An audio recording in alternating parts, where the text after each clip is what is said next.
부부싸움을 할 때 세계 평화를 위해 싸우는 일은 거의 없습니다. 대개는 치약 짜는 문제, 아침 기상 시간의 차이, 주말을 보내는 방법 등 사소한 것으로 싸움을 시작하게 되고 이것이 반복 심화되어 이혼에 이르기도 합니다. 우리 인생의 문제 대부분은 큰 것이 아니라 아주 사소한 것에서 비롯됩니다. 사소한 것이기에 해결 방법도 어렵지 않습니다. 서로 인정해주고 서로 용납하고 서로 받아주면 간단히 해결될 수 있습니다. 그런데 우리는 서로 받아주고 서로 용납하는 일을 잘 하지 못합니다. 하나님은 우리가 이 땅에 사는 동안 아름답고 행복한 인생을 살기 원하십니다. 바울은 이러한 하나님의 마음으로 로마 교회 성도들에게 권면했습니다. 그러므로 그리스도께서 우리를 받아 하나님께 영광 돌리심과 같이 너희도 서로 받으라. 바울이 편지를 보내는 로마 교회 안에는 다양한 인종과 문화가 있었습니다. 끊임없이 이념 갈등, 지역 갈등, 세대 갈등이 일어나고 있는 것이 우리 현실입니다. 서로 받아주는 것이 생각처럼 쉽지 않습니다. 한 민족인데도 서로 받아주는 것이 어려운데 로마 교회 안에는 유대인과 헬라인, 주인과 종이 뒤섞여 있었으니 어떠했겠습니까? 서로 받아주는 것이 대단히 어려웠을 것입니다.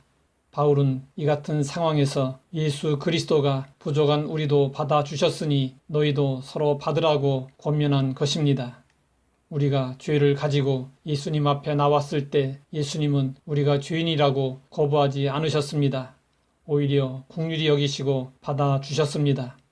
우리는 죄와 허물로 말미암아 십자가에 달려 죽어야 마땅한 자들이었습니다. 그러나 예수님은 우리를 다 용납하시고 우리를 대신하여 십자가에서 죽으셨습니다. 받아주시는 사랑으로 우리는 구원을 받고 하나님의 자녀로 살아갈 수 있게 되었습니다. 이러한 은혜를 입은 성도들은 예수님을 본받아 서로 용납하고 서로 받아줄 수 있어야 합니다.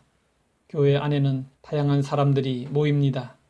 우리는 다양성을 인정하므로 서로 조금 더 이해하고 조금 더 배려해 줄 수 있어야 합니다. 믿음이 강한 사람은 믿음이 약한 사람을 무시하지 말아야 합니다. 자주 유혹에 넘어지고 죄에게로 달려감으로 인해 한 지체로 인정하는 것이 쉽지 않은 연약한 사람일지라도 받아주어야 합니다. 반면에 믿음이 약한 사람은 믿음이 강한 사람을 판단하지 말아야 합니다.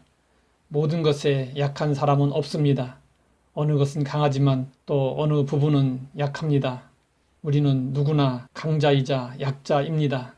그러므로 서로 받고 서로 끌어안아야 합니다.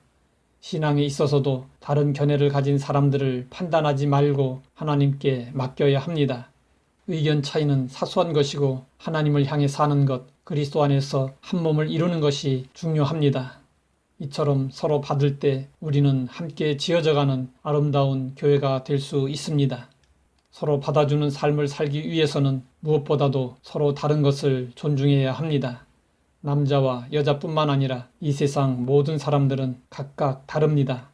서로의 차이를 이해하고 서로 다른 것을 인정하면 서로 다른 것이 서로에게 유익이 됩니다. 서로가 다른 것을 인정하면 행복해집니다. 그런데 우리는 가끔 서로 다른 것을 이해하지 못하고 틀렸다고 생각할 때가 있습니다. 틀린 것이 아니라 다른 것입니다. 우리에게 틀렸다고 말씀하실 수 있는 분은 하나님 한 분밖에 없습니다. 하나님이 모든 것의 기준이시고 하나님의 말씀이 기준이 되기 때문에 오직 하나님만이 옳고 틀림을 말할 수 있습니다. 우리는 서로 다르다고 말해야지 틀렸다고 말하면 안 됩니다. 상대방을 고치려 하기 전에 서로 다름을 인정하고 서로 존중하고 서로 맞춰 살아야 합니다. 오늘도 연약한 지체를 돌아보며 서로 위로하고 이해하고 함께 기도하며 받아주는 날이 되기를 소망합니다. 하나님 아버지, 서로 받아주는 삶이 얼마나 중요한 것인지 알게 하시니 감사합니다. 서로 있는 모습 그대로 존중함으로 함께 그리스도의 몸으로 세워지게 하옵소서. 예수님의 이름으로 기도드립니다.